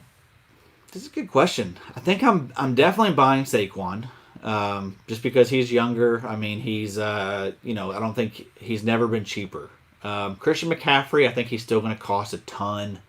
Do you sell him coming up? But yeah, I don't know, man. I think it depends on like how have you been doing with depth. Have you been okay without CMC in the lineup? But for dynasty purposes, I just don't know that you can cash out on CMC yet. Yeah, I've got him. I've got him in I think one league, and it's been tough holding on. But yeah, I don't think I can sell him. I just can't. I can't sell him, at least not yet. I mean, he's just too good, especially in PPR, and his skill set's going to translate for a long time. So hold CMC, buy Barkley. I think so. Yeah, I agree with that. That makes a lot of sense. Barkley has never been cheaper. Yep. So Corey Davis, this is a player that is not fun to talk about because he has, for the most part, crapped all over teams, just like he's crapped on the Tennessee Titans. But you have here Eddie's quietly having a fourth-year breakout. Yes, he is wide receiver 37, even though he's only appeared in 5 games. In those 5 games, he's averaging 17 points a game. He's a huge buy. Huge buy. Huge buy for me and right people now. are still skeptical. People still don't want to believe. I mean, Corey Davis is good. He's a good player. 5th overall pick in the draft. Yeah. And this takes time. We saw it with Devontae Parker. Yep. Parker was in, his 5th year? Yep. For his breakout? It happens. Sometimes these guys, it takes a little bit of time. And Corey Davis had Marcus Mariota for the first 3 years or whatever else that was. I don't remember what else they were trotting out there on weeks. But, he's only had Tannehill for not even a full season. I think he passed 16 games last season. Okay. Or I'm sorry, last week. So I think he started like 17 games now for Tennessee. But anyway, remember how worried we were about that Tennessee offense? We were like, oh, this is not a good spot. Boy, they're good. But yeah, I mean, you can. Tannehill's legit, man. He's supporting Corey Davis and A.J. Brown. Yep. Go by Corey Davis. What about Daniil Hunter? This is one of the toughest ones on this list for me. This is very tough. I think he's a good buy, though. I mean, he is? If you're rebuilding, it's neck stuff, right? Neck injuries. It's neck, yeah. It's herniated disc, right? Yeah, his neck, his back. We're gonna stop it right there. So that stuff is concerning. But if you think that you're gonna be a contender next year, if you're kind of in a not a rebuild, but like a repositioning. Restocking. Reloading. Yes, sir. Love that. Yes, he's a good buy. Because I think you can get him for like maybe a 2nd or a 3rd. And I still think he's going to be elite for the next couple of years. Yeah, you're saying he's a good buy. I'm saying good buy. I think he's a good sell. I love that. Yeah, so, those defensive positions, I think, tend to turn over a lot. I don't disagree with you that I think there's a better than 50-50 chance that he is a top 5, top 6 option along the defensive line for the next year, 2 years, because he's a freak athlete. But I'm still trying to cash out because I think I can go use those pieces to acquire, some nice offensive or defensive players that are a lot younger.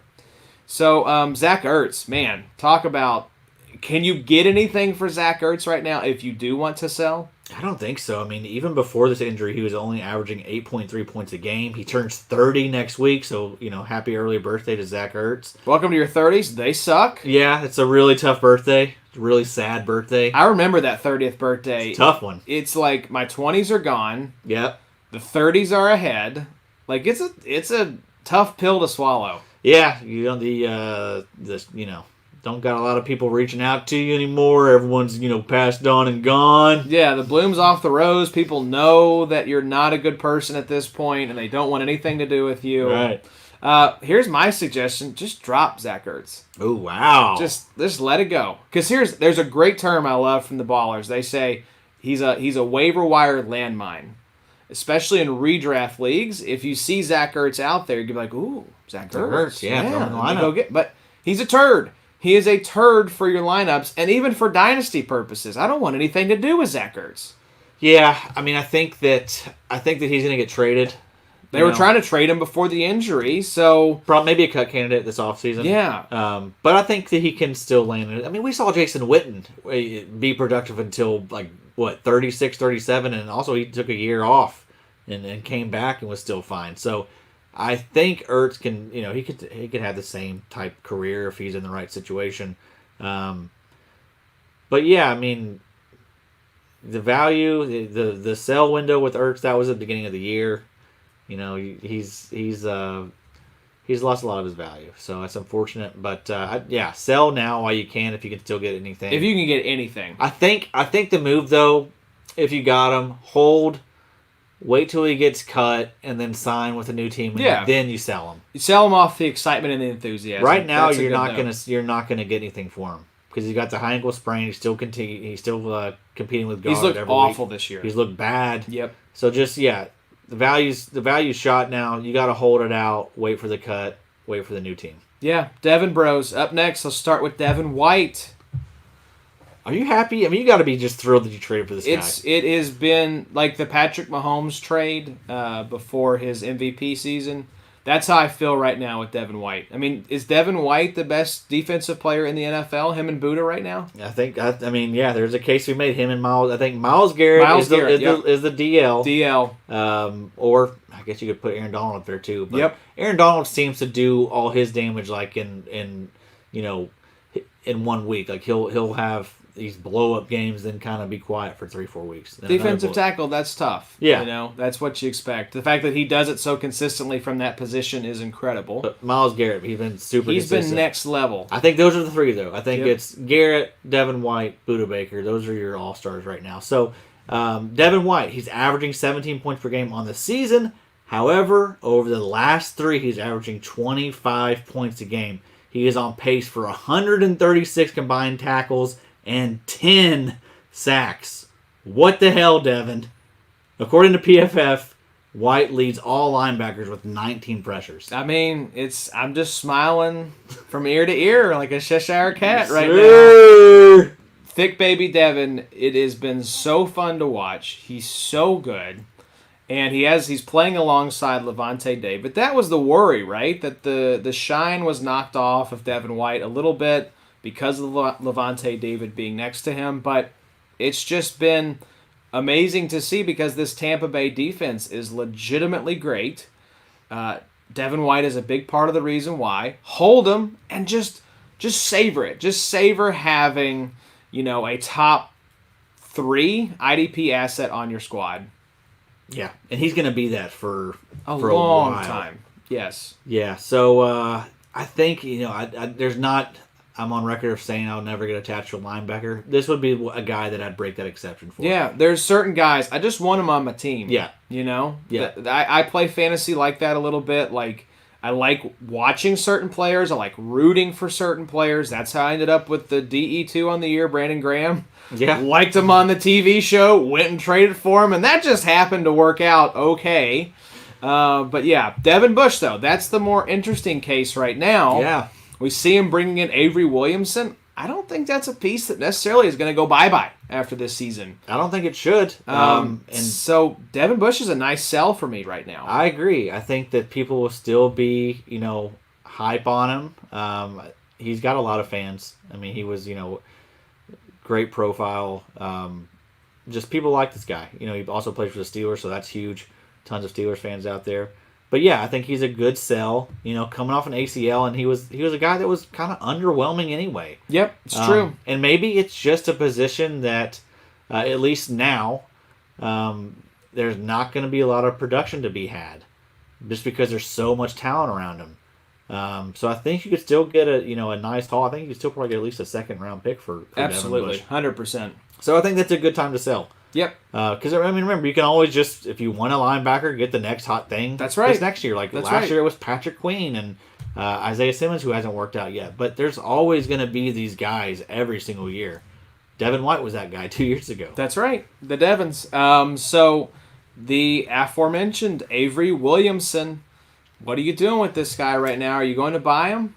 I am trying to sell him to contenders right now. And if you're a contender, I think this is honestly, I don't think that this is the target. I think the target is Neville Hewitt. Okay. If you're a contender, I think that's where I would be trying to. You're going to be paying a lot less for Neville Hewitt. Yes. If you have to pay anything, just go get him off waivers. And Avery Williamson, there's just a little bit of concern. It is a new situation. How long is it going to take him to get acclimated and all that stuff? I don't know that he's going to be as good as he was with the Jets, but But anyway, I mean, he's probably going to not be a lot of money.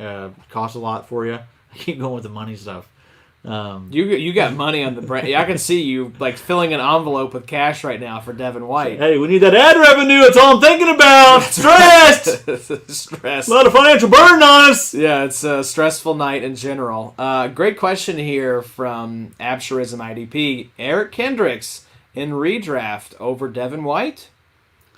I'm going Devin White over Eric Kendricks, even in redraft. I'm going Devin White, too, just because Devin White has that big play upside. I mean, like we mentioned, he has 5 sacks right now, That's on right. pace for 10. That's absurd. I've got both Devin White and Eric Kendricks, and if it was a one linebacker spot kind of league, Devin White would be in there every single week. I would never be benching Devin White, ever. Yeah.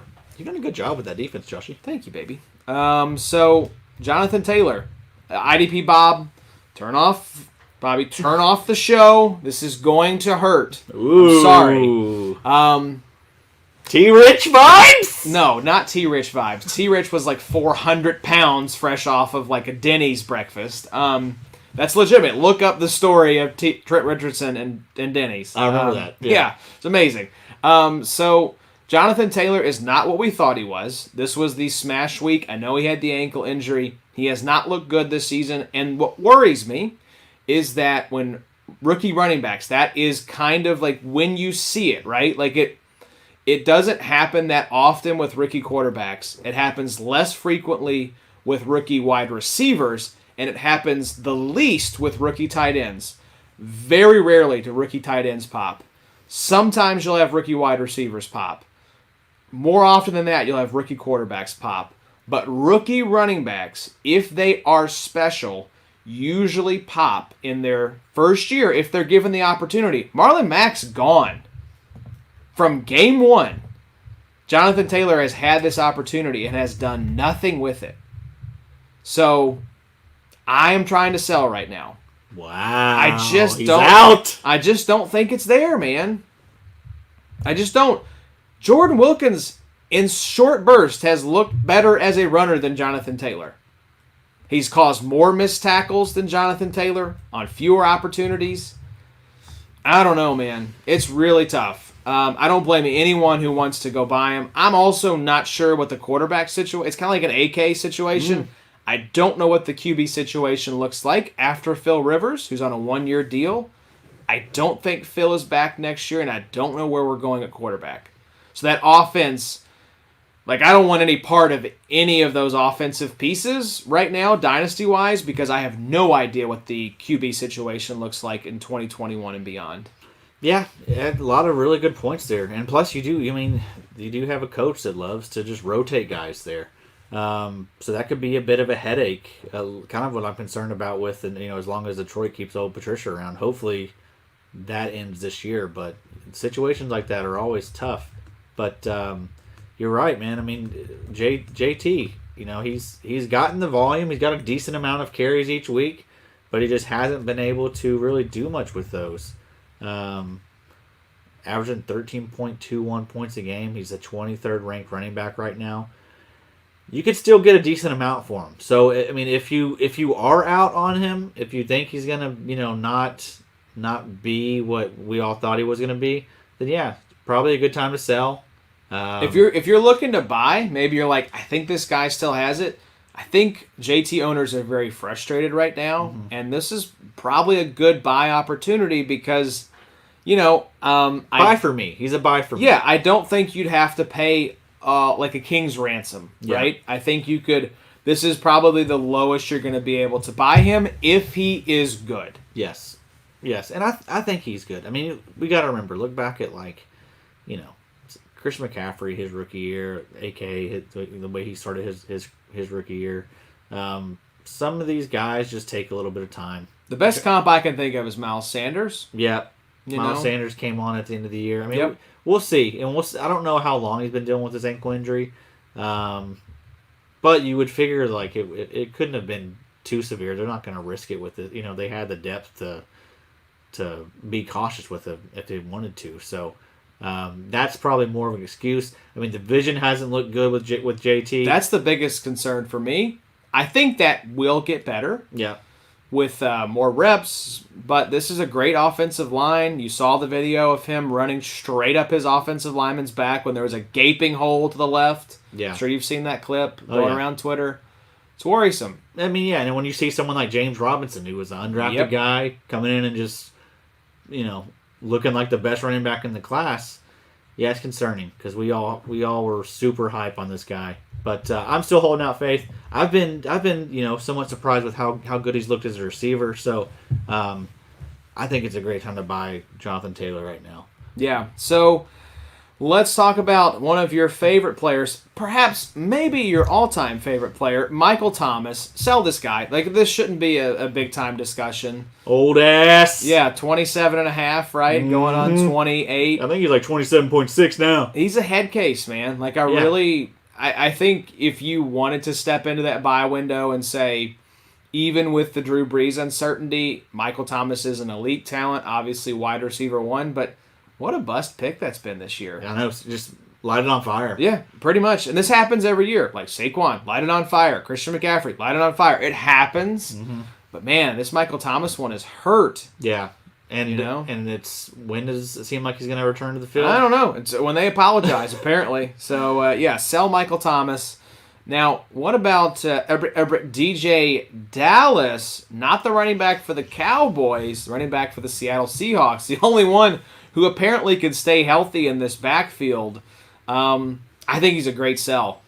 Had a nice week. Now, dynasty-wise, we do know that Pete Carroll doesn't care about draft capital when it comes to running backs, so maybe in a dynasty format, he's a little more appealing to me, but redraft, I think Carson's coming back. I think Carlos Hyde's coming back. So this year, the prospects are pretty muddy, but for dynasty purposes, yeah, DJ Dallas could be a nice little, grab right now. Yeah, but I'm with you. I think he's a great sell just because, maybe you can get like a second out of this guy. This is a guy that was a 5th-round pick for you in rookie draft. Attached to a really nice offense. Right. With a lot of injury concerns. But it's all kind of working the way we thought. We always, like we mentioned at the beginning of the year, we knew that Pete Carroll doesn't give a rip about where these guys are drafted and anything like that.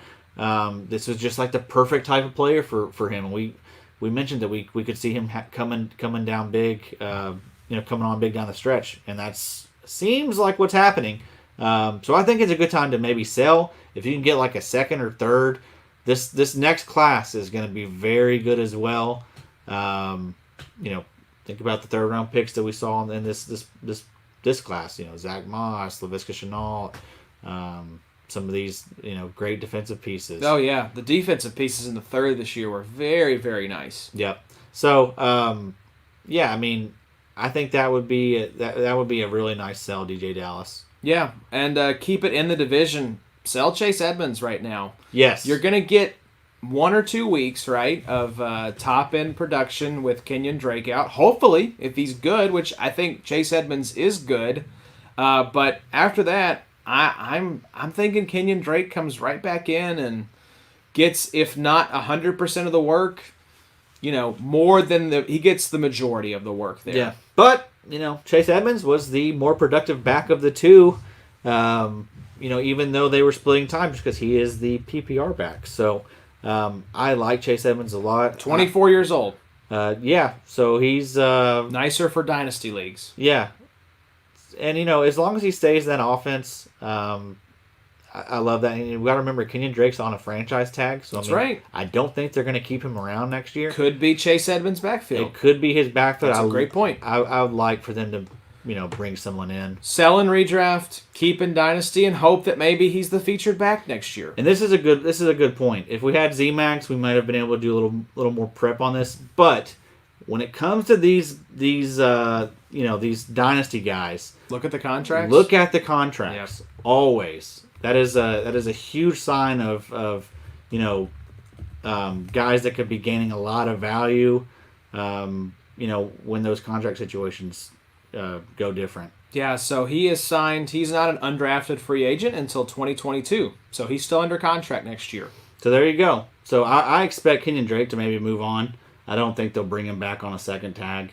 I don't think so. I think this is it for Kenyon Drake in Arizona. So probably going to see Chase Edmonds, Benjamin, and I'd say a rookie. Yeah. The rookie will come in there. Yeah, I agree. So What about another rookie running back, right? JaMychal Hasty. There Undrafted guy. Yeah, undrafted in San Francisco, Mm-hmm. right? Yep. And there's another backfield loaded with uncertainty, talking about DJ Dallas. Same thing in San Francisco. Tevin Coleman? No, apparently not. No. Jerick McKinnon has old legs. Is that what they said? He looked good this last week, though. He got plenty of Old, runs. tired legs. But yeah, tired legs. Yeah, so that's never good. I have tired legs. I know what that feels like. I do not want to be an NFL running back. Yes. But yeah, JaMychal Hasty, what do you think? He's going to get a lot of run. I mean, I liked this a lot better before the whole team was, devastated with injuries, to Jimmy G and George Kittle. But, I mean, if there's anyone that knows how to run the ball, it's Kyle Shanahan. And so JaMychal Hasty has a really good opportunity here. I mean, in Dynasty, I don't know what I don't even know what he would cost. I don't want any San Francisco running back in Dynasty. Right, I know. Because it's just a rotating cast of characters. It's a headache. I do really like JaMychal Hasty, though. I love his game. For the rest of the season, I think he's got the opportunity. Yeah. That team's going to look a little different with no George Kittle, with Nick Mullins under center. So yeah, JaMychal Hasty in redraft. If you're trying to make a push, yeah, that's a great buy. Yeah, he's a hold for me right now, just because I think that you're right. I think that value can increase. So if you're going to sell, wait until a few more weeks. Yeah. Question on the stream: do we think that? I'm assuming Chase Edmonds. Do we think he gets an extension? No, I don't expect him to get an extension. Probably not. Yeah, running backs just unless you're one of the top 5 elite guys like a Dalvin Cook, Zeke Elliott, CMC, Saquon Barkley. Could be like an Austin Eckler situation though, where he gets like a 4-year, $25 million. Yeah. And that's a great value for that type of running back. He could also be talking about Aaron Jones. He mentioned Aaron Jones in a previous comment, and no, I don't think Aaron Jones gets an extension either, unless it's the Austin Eckler type. That's true. He's not going to get paid like one of these top running backs. Man, that's Aaron my Jones, opinion. Yeah, Aaron Jones, he's probably going to leave, yeah, because he'll want to get paid. He probably should get paid. I think he is really good. But I don't really blame Green Bay for not doing it either. I think that he is good, but there's a good chance that he is a product of that offense a little bit too. Yeah, so is Aaron Jones a good sell? Yeah, I think so. Absolutely. Running backs are always a good sell, honestly. Yes, it's unless they're super young, because you want to cash in on these guys. Their value curve for your fantasy team is almost the inverse of almost every other position, because it starts out about as high as it's going to get and goes down, and almost every other position starts either down or in the middle and goes up. Yep. So running backs just drop off that value cliff really quickly. So sell while you can before they bust. So a couple more players here, and I'm going to swap the last one because I want to save 27 for the end, Addy. Julio Jones. Sell. Yeah, like the Atlanta Falcons, they should have sold. Yep. Julio, Matt Ryan, they should have just blown that thing up and really gone into tank mode. But they won that game, right? Yeah, they won the game against the Panthers. So like, now we have a chance. No, you just get in the tank and let's get another quarterback in there. I think watching AJ Green this year and kind of, Julio Jones got hurt to start the year, but seeing that type of stuff kind of reminded me, oh yeah, those guys are old. They're getting up there in years. We've definitely seen the best of. I mean, Julio's still fantastic. He still is like a 1 or 2, I think. As far as best receiver in the league.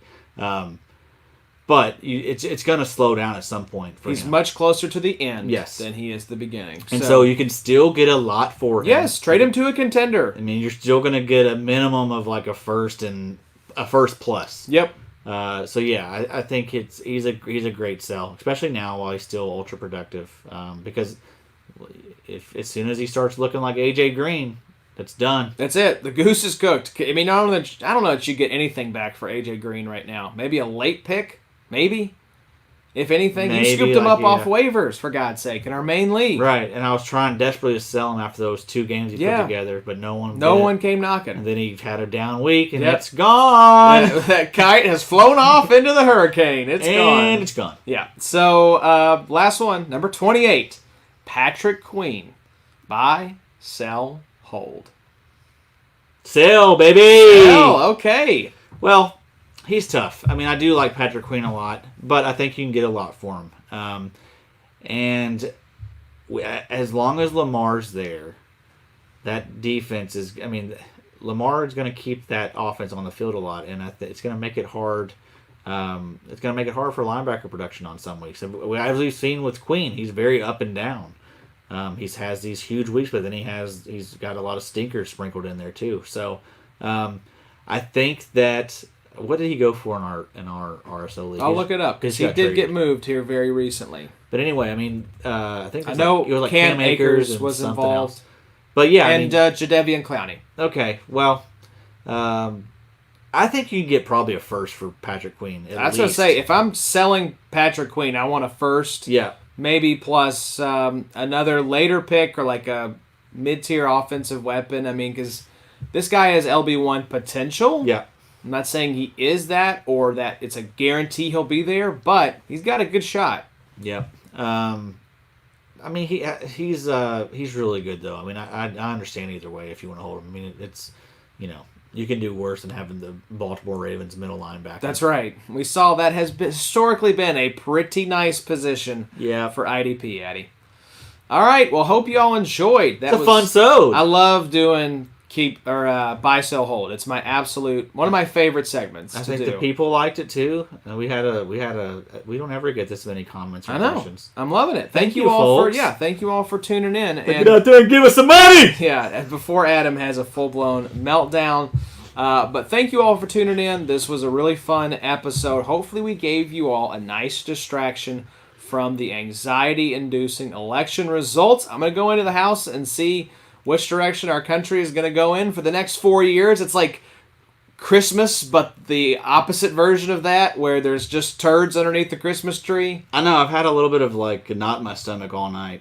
Just because, I mean, either way, it's like I'm just worried how each side is going to react. Both sides are crazy. Yeah, I mean, you got a knot in your stomach because you ate Popeyes three times today. That's true. Let's be real. I didn't tell you this. I was able to finally get it the other night. Me too. Awesome. So good. Beats the hell out of Chick-fil-A spicy sandwich. The sandwich is humongous. It's huge. It is a fat boy sandwich. Yes, sir. And I love it. And you need to go get it. If you're Popeyes just opened like ours did close to our house, you have to time it and eat it like 3:38 p.m. in between like the late lunch, early dinner crowd. Yeah, you're right. Either between 3 or 4 or like between 8 and 9. Yeah. That's the only times you can get it. You see only times, but God, it's delicious. I got 2 of the spicies, ate them both that night. Next morning. I was going to say, how are you in one piece the Quite next tough. morning? Yeah. So don't recommend doing that. Don't do that. Just one a night. Just one per night, seven nights, and then call me in the morning. Sure. Well, thank you all for listening. We appreciate you guys tuning in, checking us out. Connie will be back with us next week for one of our favorite guests, Mark Sessler. So be sure to check that out. It's going to be a lot of fun. The wheel keeps turning. We'll have DF on Thursday. We'll have Dr. Leesus on Saturday. We're going to help you guys win some money and win some championships this season. That's what we're all about. Thanks again. Shout out to our patrons, Jason, Nico, Lauren, and Aaron. You guys are the best. If you'd like to join that list, head over to anchor.fm/Big3IDP. Be sure to leave us a review on iTunes. Also really helps us out. Y'all, be safe. Take heart. Guys, we're going to get through this together, whatever happens tonight.